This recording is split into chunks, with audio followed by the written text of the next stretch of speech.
morning, all of you. Today we will start with the first chapter in civics. What is democracy and why democracy? Okay, so in this chapter, we will first have a look at what is democracy. So we'll start with a basic definition of democracy, and then we will see the main words which are there in the definition and find out for ourselves what is the meaning of democracy. And so we will also try to understand what are the minimal features which are required for any government to be called a democratic government. And so after this chapter you will be able to distinguish between a democratic and a non-democratic country. Then we will also see that why democracy, why we choose democracy over other forms of government. And so to begin with, now all of you might be having an idea about what democracy is. So why don't you tell me, according to you, what do you think, what is democracy?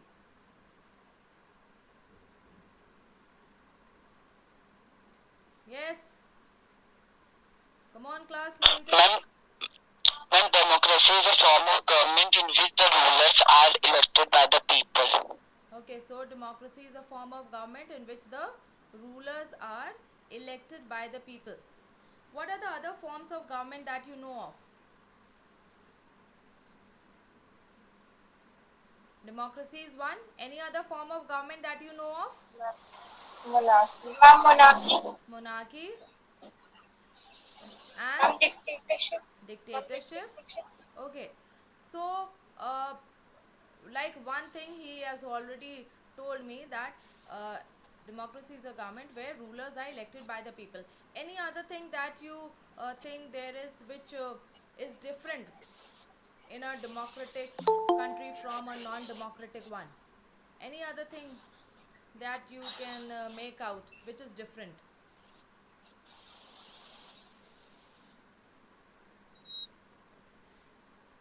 Yes, anyone? In a democratic country, the government is for the people, from the people, and of the people. Whereas in monarchy, government is the main government is the king and the queen, and they continue their. All right, anything else? Ma'am, in democracy, the kingship is not hereditary, and in a non democratic country, a kingship is hereditary. All right. Oh, only in monarchy it is hereditary, whereas dictators, they come to power by force through unlawful means. They come all of a sudden and take over power. So dictatorship is like that. Okay, now in a democracy, people, they are always saying things about the government, things they don't like. So they can go full on and they can criticize the government. Is that possible in a non-democratic country? What do you think?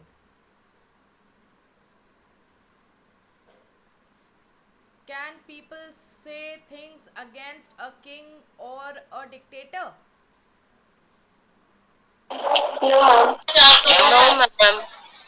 All right. So under dictatorship and monarchy, you cannot criticize the ruler. You cannot say things against that. So what it means is that you cannot show dissent. You cannot show disagreement to what the ruler is doing. And you cannot even express yourself as you want. Now showing disagreement is a form of our expression. So basically what we can say is that in democracy we have certain rights given to us, whereas under dictatorship and in monarchy people don't have such rights. So first and foremost, the government would be elected by the people in a democracy, and the people will have certain rights, whereas in a non-democratic country that is not the case. Okay, so let's move on. Now before they are saying that before we proceed any further, first we have to take an objection which is given by Mary. And now this girl, she does not like that this way of defining democracy. And So she asked some basic questions, and her teacher Matilda Lindo, now she responds to her questions, and the other classmates also, they all they all come in and join in this discussion. Let's see what this discussion is all about. Okay, so Mary says that, ma'am, I don't like this idea that first we discuss democracy, and we talk about what democracy is, and then later on we try to find out the meaning of democracy. So according to her, logically it should be the other way around, that first we should have talked that what is the meaning of democracy, and then we should have seen that what are the examples or what happens in a democracy. So according to Mary, first we should have a look at a look at what is the definition of democracy. So the teacher, she says that yes, I can see your point, but that is now not how we reason things in our everyday life. And so we use the words like pen, rain or love, and we do not wait for definitions of these words to use these words. And she says that even if you think about it, so we don't even have clear definitions of these words, and it is only when we use these words that we get a clear picture of the meaning of these words. And so Mary is like that, ma'am, why do we need definitions at all? So the teacher explains and says that we need a definition only when we come across some difficulty. All right, and so we come across some difficulty in the use of that word. So like if we take for example rain, so we will need a definition of rain only when we want to distinguish it from a drizzle or a cloudburst. So otherwise, when we say rain, it is clear enough. But like if I want to distinguish it from a drizzle, what is a drizzle, by the way?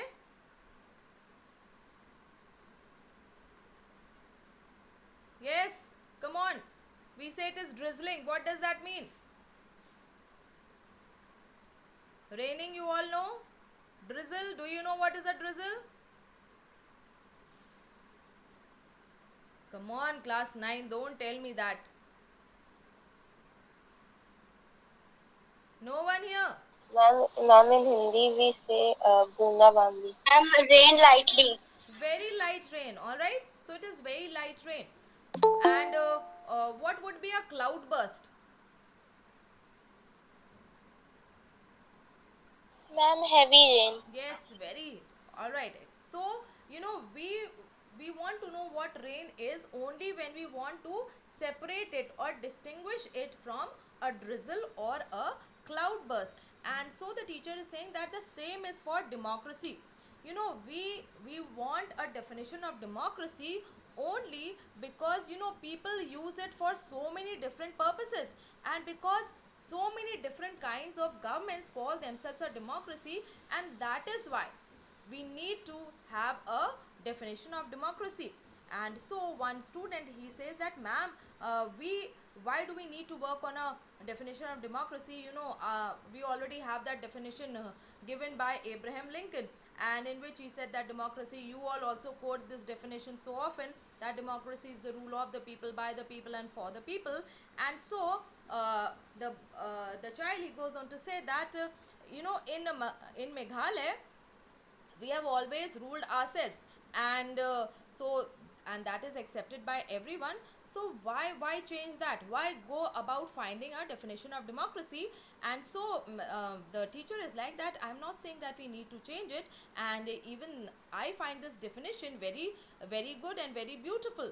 But what the teacher's point is that we do not know that whether this is the correct way of defining democracy till the time we think of it ourselves. And just because someone says that something is good or something is correct, so we should not accept it just like that.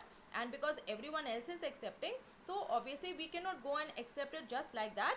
And so another student, Yolanda, says that, ma'am, can I suggest something? And there is no need to go in looking for a definition of democracy, because I have read somewhere that democracy is taken from the Greek word demokratia, and in Greek demos means people and kratia means rule. So in basic terms, it is rule of the people, and this is the correct meaning. So why we need to debate, why we need to discuss and find out the definition of democracy? So the teacher is like that. It is also a very helpful way to think about the definition of democracy in this manner. And but the teacher says that, but this always does not work like this. And now if we take for example computers, in the beginning they were used for computing, for calculating, all right, very difficult mathematical sums. And computers were thought to be very powerful, very huge powerful calculators. But nowadays very rarely will anyone use computer for really computing. You use it for all the other purposes, all right. And you use it for writing, for designing, for watching movies and music and everything else, but rarely you will use it for computing. And so the teacher's point is that words remain the same, but their meaning, it changes with time. And so in this case, it is not very useful to look at the origin of the word, because computers is originated as a computing device, but see how far we have come from that till now. And so she says that it is not very useful to look at the origin of the words. And so the students, they finally get the teacher's point and says, ma'am, so basically what you're saying is that there is no shortcut to our thinking the matter ourselves, means we only have to think and bring about the meaning of democracy. And so we only have to evolve and think about the meaning of democracy. So the teacher's like, yes, you got me right. And so let's start with it. Now we just now talked about what is a democratic country and what are non-democratic countries. And now we could start with the simple definition which was given by Trishu a while earlier. He said that democracy is a form of government in which the rulers are elected by the people. So we will use this definition to be the starting point. And now this definition, it allows us to separate democracy from other forms of government, because we know in a democracy what will happen, the rulers would be elected by the people. And so through this definition, we can clearly separate a democratic form of government from a non-democratic form of government. And like for example, the army rulers in Myanmar, are they elected by the people? Yes. No, ma'am. No, ma'am. Okay, Ma'am. no, so they are not elected by the people. So will that be a democratic government? No, ma'am. No, ma'am. Alright, no. Okay, so there what happens, those who happen to be in control of the army, they become the rulers. And people, they have not elected them, so people have no say in them. And then we have dictators like Hitler or Pinochet. And they are also like Pinochet and all. Now we start from this chapter. Earlier we had one more chapter to your civics book. And so we had dictators like Pinochet there. And even dictators, they are not elected by the people. And even this applies to the monarchies, the kings and the queens. They are not elected by the people, and they rule not because people have chosen them, but because they happen to born in a royal family. That is why they rule. So that is a hereditary rule. And so this simple definition, though it is a good starting point, but it is not adequate, it is not enough. And it reminds us that democracy is the rule of the people. So it says that rule of the people is democracy. But if we use this definition without thinking much, in an unthinking manner, then we will call all governments, every government that holds an election, democracy. So we can then go on calling every government in the world who holds elections, then we will call that government a democracy. And but that would be wrong, that would be very misleading, because every country in this today's world, in this contemporary world, they want to call themselves a democracy. Everyone wants to call themselves a democracy, and that is why it is needed that we have to distinguish, we need to carefully distinguish between a government that is really a democracy and a government that simply pretends to be a democracy. And there is no other shortcut, so we have to do this by understanding each word in this definition, in this simple definition carefully, and then through that definition we'll be able to find out the features of a democratic government. Okay, so let's move on with the features of democracy. Now, we said that we will start off with this definition, that democracy is a form of government in which the rulers are elected by the people. Now, even this definition, it raises so many questions, like who are the rulers? When we say that in which the rulers are elected by the people, then who are the rulers? Then which officials must be elected for any government to be called a democracy? So which people should we choose for the government to be called a democracy? Then which decisions should that government take, and which decisions should be taken by the non-elected officials? We also have non-elected officials in our democracy, our bureaucracy, the civil servants and all, they are non-elected. So what decisions should be taken by them? Then a new question arises, that now there we say that in which the rulers are elected by the people. So what kind of election would be a democratic election, and what conditions should be fulfilled for any election to be called a democratic election? So that is another question. Then in which the rulers are elected by the people. So who are the people? Which people will elect the rulers? Now, should the people include every citizen on an equal basis, or can a democracy deny this right to some people? Now, we don't know this, so we have to go and find out about this only. And finally, what kind or form of a government is a democracy? Can okay, so we elect the rulers through proper means and they come to power. So can the elected rulers do whatever they want in a democracy, or democracy should function under certain rules, or there should be certain limits to its ruling? And is it necessary that this democracy may give certain rights to the people? So we don't know this from this basic definition, and so let us consider each of these questions to find out the answer and also the basic features of a democratic government. Now this is a very important chapter. We are beginning a tour of democracy this year, and this will go on till class 10th. So you need to understand each and every aspect very carefully, so that it stays in your mind. Alright, so first we start with the first question, that who are the rulers in this definition? Now in Pakistan, General Pervez Musharraf, he led a military coup. Now coup is a forceful taking over of the power. So he led a military coup in October 1999, and what he did, there was a democratically elected government there. He overthrew that government, came to power with force, and declared himself to be the chief executive of the country. So he took the office of the chief executive, and later on, what he did? He changed his designation, and he became the president in 2002, and no, he changed his designation to president, and then in 2002 he held a referendum.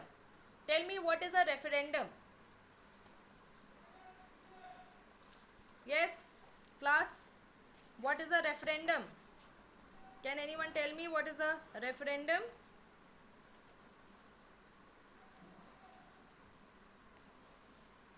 No one here? It is yes, it is a direct vote, alright, in which the entire voting fraternity, they are asked to vote on a single subject. So it is like in the form of yes or no.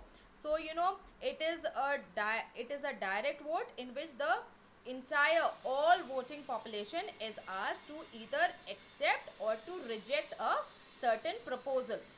So now this might be used to adopt a new law, or a new means make some amendment in the constitution, or even some general government policy. So it is a basically a direct vote in which the people are asked to give their yes or no to a certain proposal.